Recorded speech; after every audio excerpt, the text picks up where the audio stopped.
नमस्कार दोस्तों, आज हम ट्रू जर्नलिज्म के बारे में बात करेंगे। ट्रू जर्नलिज्म के बारे में बात करते हुए कहीं भी कोई भी व्यक्ति या चेहरा आपके जहन में नहीं आता होगा, क्योंकि आजकल जिस तरह की पत्रकारिता मेनस्ट्रीम मीडिया, टीवी न्यूज़ में चल रही है, उस हिसाब से कोई भी चेहरा इसके लायक नहीं है। जिस तरह की खबरें मेनस्ट्रीम मीडिया में दिखाई जा रही हैं, उसके हिसाब से हर एक चैनल टीआरपी बटोरने में लगी हुई हैं, और इसी कारण हर कोई चैनल गंदी राजनीति और गंदा प्रोपेगेंडा चला रहा है।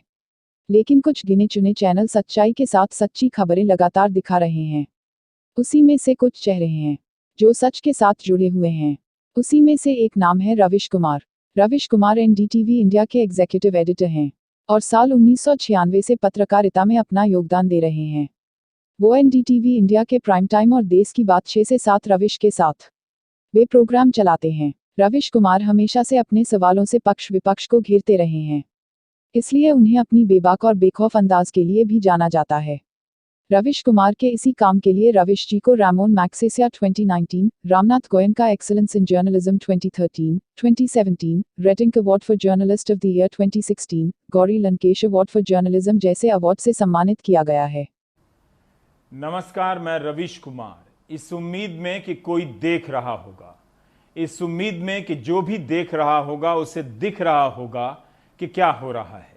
देखने की बात इसलिए कह रहा हूं कि इस वक्त अदालत से लेकर प्रशासन में बैठे लोग इसी सवाल से भाग रहे होंगे कि कोई उनसे ये ना कह दे कि आपने हाथरस की बेटी के अंतिम संस्कार का वीडियो देखा तो आपका क्या कहना है, क्या ऐसा होना चाहिए था, अब आप क्या कदम उठाएंगे। सारी कवायद तो यही थी कि कोई देखे नहीं। हाथरस की पीड़िता का अंतिम संस्कार पुलिस क्यों करा रही थी? क्या इस तरह से अंतिम संस्कार कराना इस मामले में इंसाफ है? क्या इस मामले में अपराधी लड़की थी? ऐसा तो हो नहीं सकता कि इतनी चर्चा में आने के बाद प्रशासन ने अपने स्तर पर ऐसा करने का फैसला लिया हो। इतनी रात को अंतिम संस्कार करने के पीछे मंशा क्या रही होगी? क्या यही कि सुबह होने से पहले मामले को रफा दफा कर दिया जाए?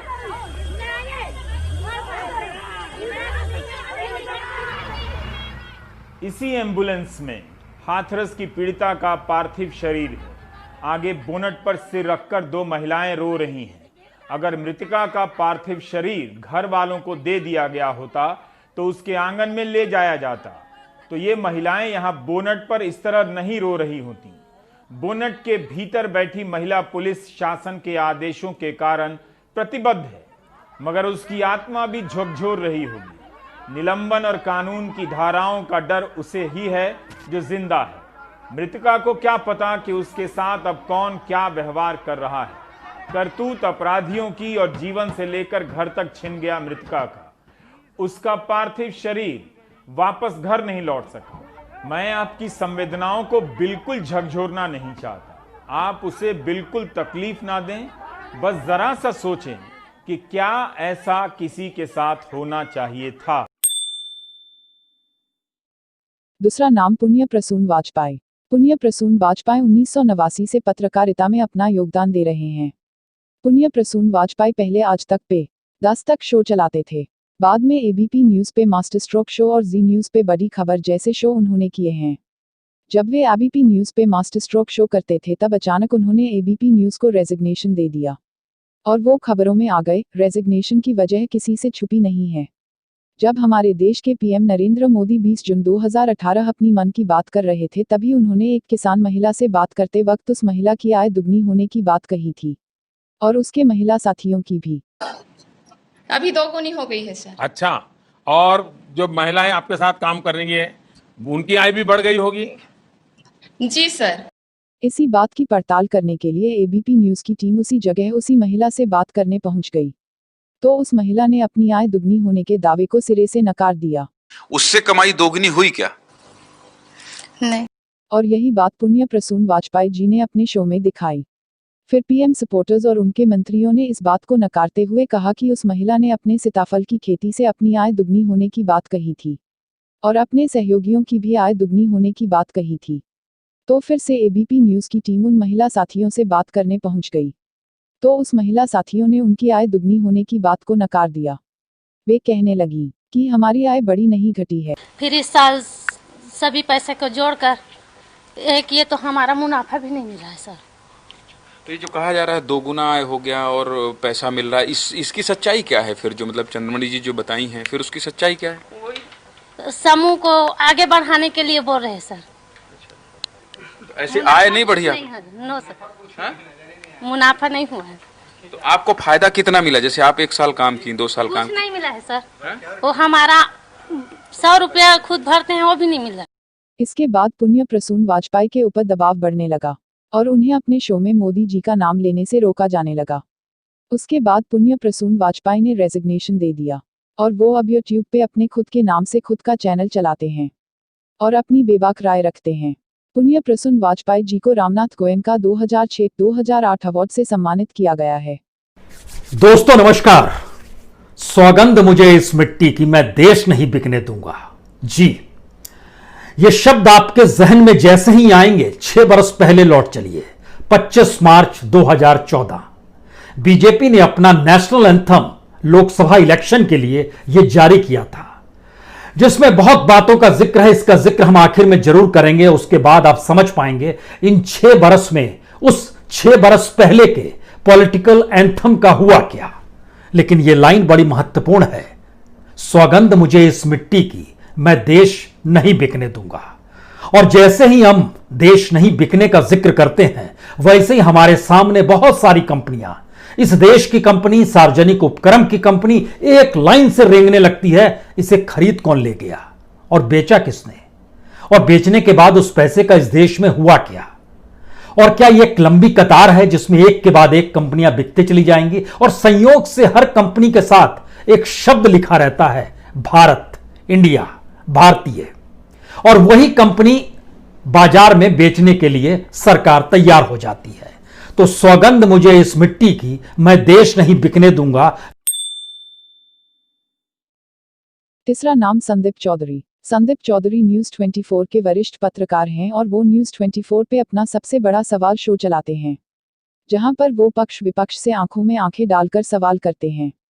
अपने शो के डिबेट में वो गोदी मीडिया से अलग कंटेंट रखते हैं और सच्चाई के साथ सही सवाल दोनों तबकों से करते हैं। नमस्कार, मैं हूं संदीप चौधरी। आज सबसे बड़ा सवाल में हम बात करेंगे इंसाफ की, न्याय की। आज सभी चैनलों पर इंसाफ की बड़ी बातें हो रही हैं।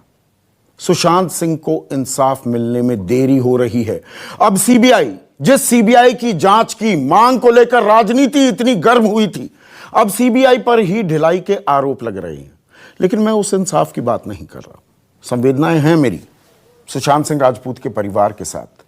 मैं बात करूंगा 2/3 जनसंख्या की, 2/3 आबादी इस देश में खेती किसानी पर निर्भर है और पिछले 10 दिनों से किसान बिल को लेकर देश के अलग अलग हिस्सों में किसान नाराज हैं, परेशान हैं, गुस्साए हुए हैं, भड़के हैं, भयभीत भी हैं और वो इंसाफ की गुहार भी लगा रहे हैं। लेकिन किसान बिल पास हो गया, पेश किया गया, पास हो गया, राष्ट्रपति ने भी असेंट दे दी है, हस्ताक्षर कर दिए हैं, यानी कि वो कानून बन गया है। लेकिन अभी भी किसान सड़कों पर हैं। वो न्यूनतम समर्थन मूल्य की गारंटी चाहते हैं और ये देश के अलग अलग हिस्सों में प्रदर्शन हो रहे हैं। लखनऊ की मैं आपको तस्वीरें दिखा रहा हूं। अभी तक हम सिर्फ पंजाब हरियाणा की ज्यादा बातें कर रहे थे। पंजाब हरियाणा की राजधानी चंडीगढ़ में भी देखिए, किसान भारी तादाद में सड़कों पर उतरे हुए हैं। और ये सिर्फ चंडीगढ़ की बात नहीं, या सिर्फ लखनऊ की बात नहीं है। अगरतला, जम्मू, हैदराबाद, बेंगलुरु, गांधीनगर, देश के अलग अलग हिस्सों में अब किसान, ये देखिए जम्मू की मैं आपको तस्वीरें दिखा रहा हूं, यहां पर भी किसान कानून को वापस लेने की मांग लेकर किसान सड़कों पर प्रदर्शन कर रहे हैं।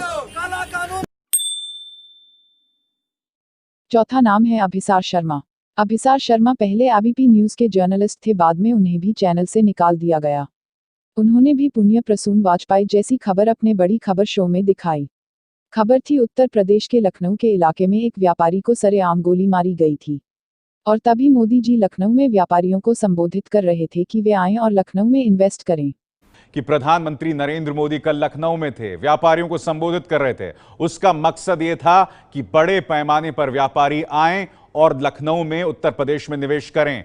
मगर आप देख सकते हैं बेखौफ किस तरह से अपराधी व्यापारियों को गोली मार रहे हैं। एक हाई पॉश इलाका है ये, और यह सवाल उठना लाजमी है कि अपराध मुक्त कब होगा उत्तर प्रदेश। उन्हें रेटिंग अवार्ड से सम्मानित किया गया है। अब वो YouTube पर न्यूज़ क्लिकन चैनल पर आते हैं, जहां पर वो अपनी बातें रखते हैं। आपको यह वीडियो कैसा लगा? आप अपनी राय कमेंट बॉक्स में जरूर दीजिएगा, और हमारे चैनल को लाइक और सब्सक्राइब जरूर कीजिएगा, और बेल आइकॉन को प्रेस जरूर कीजिएगा। Thank you for watching.